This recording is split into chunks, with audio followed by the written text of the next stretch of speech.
जब भारतीय जनता पार्टी की सरकार दिल्ली नगर निगम में शासन कर रही थी, तब आम आदमी पार्टी के नेताओं ने हमेशा भाजपा को सफाई व्यवस्था के मुद्दे पर घेरा और भाजपा पार्षदों को नाकाम बताया। बल्कि यहाँ तक कहा कि एमसीडी का मुख्य कार्य दिल्ली की सफाई व्यवस्था है और भाजपा शासित एमसीडी उसमें असफल है। यह एमसीडी का मुद्दा भी बना और आम आदमी पार्टी ने इस मुद्दे को बनाते हुए चुनाव में जीत भी हासिल की।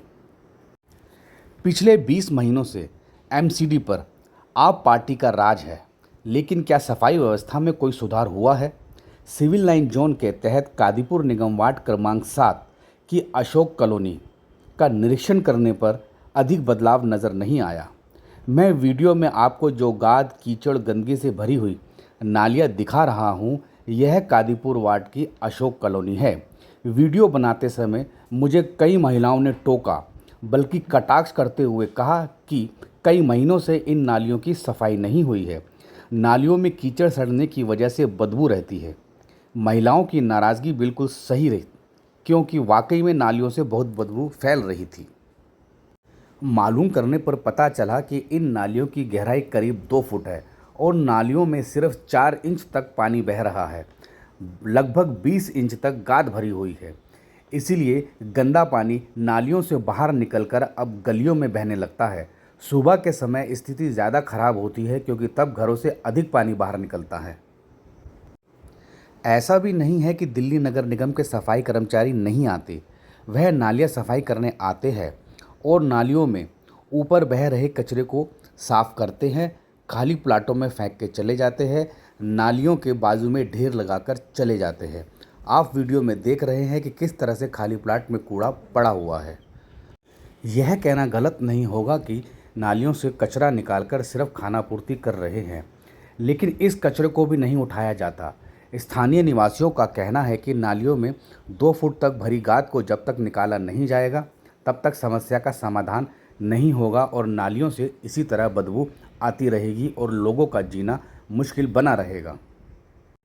अब हालात यह हो गए हैं कि गाद से भरी नालियों का पानी ओवरफ्लो होकर कॉलोनी में मौजूद खाली प्लाटों में भरने लगा है। कॉलोनी में ऐसे कई प्लाट देखे जा सकते हैं जिनमें नालियों का गंदा पानी भरा हुआ है।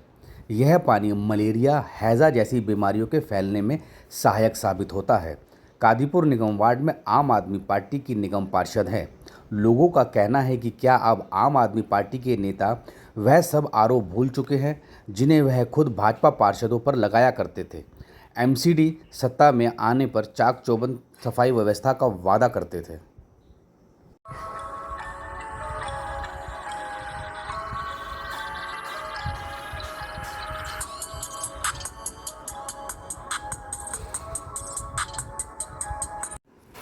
अशोक कॉलोनी की दूसरी बड़ी समस्या जल बोर्ड द्वारा बिछाई गई सीवर लाइन है। सीवर लाइन बिछाने के कार्य में भ्रष्टाचार की संभावना भी दिखाई दे रही है। सीवर लाइन बिछाने के लिए जेसीबी मशीन से ड्रिल की गई थी, गलियों को बीचों बीच से तोड़ा गया था। दिल्ली जल बोर्ड ने सीवर लाइनें बिछाने के बाद गलियों की मरम्मत नहीं की है, बल्कि जहां सीवर लाइन बिछाई गई थी उसी हिस्से को सीमेंटीकरण कर दिया गया है। जबकि जेसीबी मशीन से ड्रिल करने के दौरान अधिकांश गलियां टूट गई थी। आप वीडियो में देख रहे हैं कि गलियां किस तरह से टूटी हुई है, लेकिन इन गलियों को दोबारा नहीं बनाया गया। विशेष बात यह है कि जहां भी दिल्ली जल बोर्ड ने बुराड़ी विधानसभा में सीवर लाइनें बिछाई हैं, वहां पूरी गलियां बनाई गई है, लेकिन अशोक कॉलोनी में ऐसा नहीं किया गया। जहां गलियों में टाइल्स लगी थी, वहां सीवर लाइन बिछाने के बाद उन्हीं टाइल्स को दोबारा लगा दिया गया है।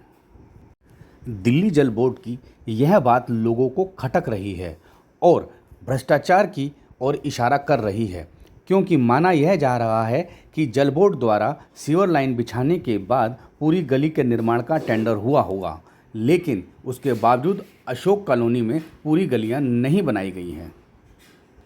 हालांकि इस संबंध में स्थानीय निवासियों ने स्थानीय विधायक संजीव झा को इस घोटाले के बारे में जानकारी दी, लेकिन विधायक संजीव झा ने इस मामले को गंभीरता से नहीं लिया। इसीलिए अशोक कॉलोनी के निवासियों में निराशा और लाचारी फैली हुई है।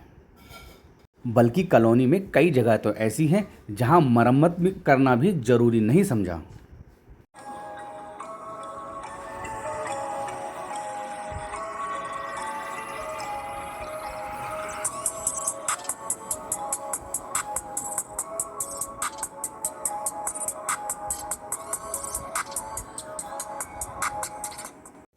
अशोक कॉलोनी की तीसरी बड़ी समस्या बिजली का पोल है।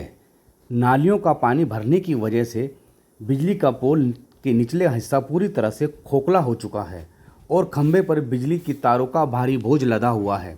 इसलिए बिजली का पोल एक तरफ झुक गया है।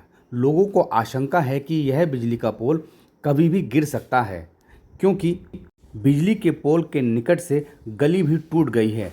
ऐसे में बिजली का पोल तारों का बोझ उठाने में नाकाम साबित हो रहा है।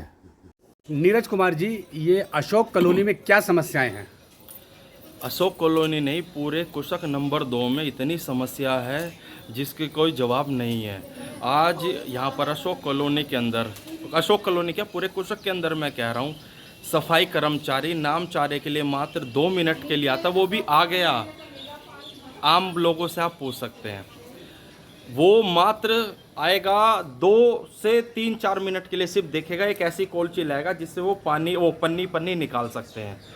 ठीक है, वो निकाल के फिर वो 2 महीना भूल जाएगा इस कॉलोनी को, इस कॉलोनी क्या पूरे कुशक को भूल जाएगा।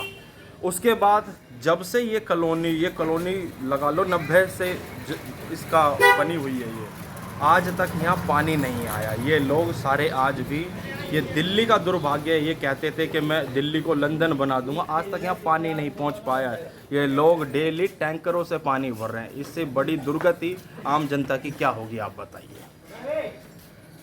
बोल अलावा अभी यहाँ पर सीवर लाइन डले, उस सीवर लाइन में इतना बड़ा घोटाला हुआ है जिसकी कोई हद नहीं। जैसे तैसे उन्होंने मन हुआ, उसको कोई देखने वाला नहीं था, क्योंकि सीवर वाले जो अपना विधायक का कमीशन होता है वो उसको ईमानदारी से पहुंचा चुके थे। आज आप मैं कह रहा हूँ आरटीआई लगा कर देख लो, अगर कोई जवाब भी दे दे या उस पर कोई कार्रवाई हो जाए। ये बात तो करते हैं सांसद को घेरने की, मैं कह रहा हूँ क्या आप इस अपने ही काम पर अपने लेटर से एक बार इसकी विजिलेंस जांच करा लो। क्या ये जो क्या नाम है सीवर लाइन डाली गई है दिल्ली जल बोर्ड ने, इसके बाद क्या गलियां नहीं बनाई गई दोबारा से? कुछ नहीं बनाया, बस उसी को वापस वहीं के वहीं टाइल लगाकर उसको छोड़ दिया गया। आप देख लो, यहाँ आपके सामने, प्रत्यक्ष को प्रमाण की जरूरत थोड़ी ना होती है। तो एमसीडी कर्मचारी कितने दिनों में आते हैं यहाँ सफाई करने? मैं कह रहा हूँ कम से कम नहीं तो 1 से 1.5 महीना, वो भी जब यहाँ के स्थानीय लोग 50 बार उनसे रिक्वेस्ट करते होंगे तब वो आते हैं। उनकी सबसे बड़ी समस्या, वो कहते हैं अगर मैं कूड़ा निकाल भी तो घेरूंगा कहाँ पर।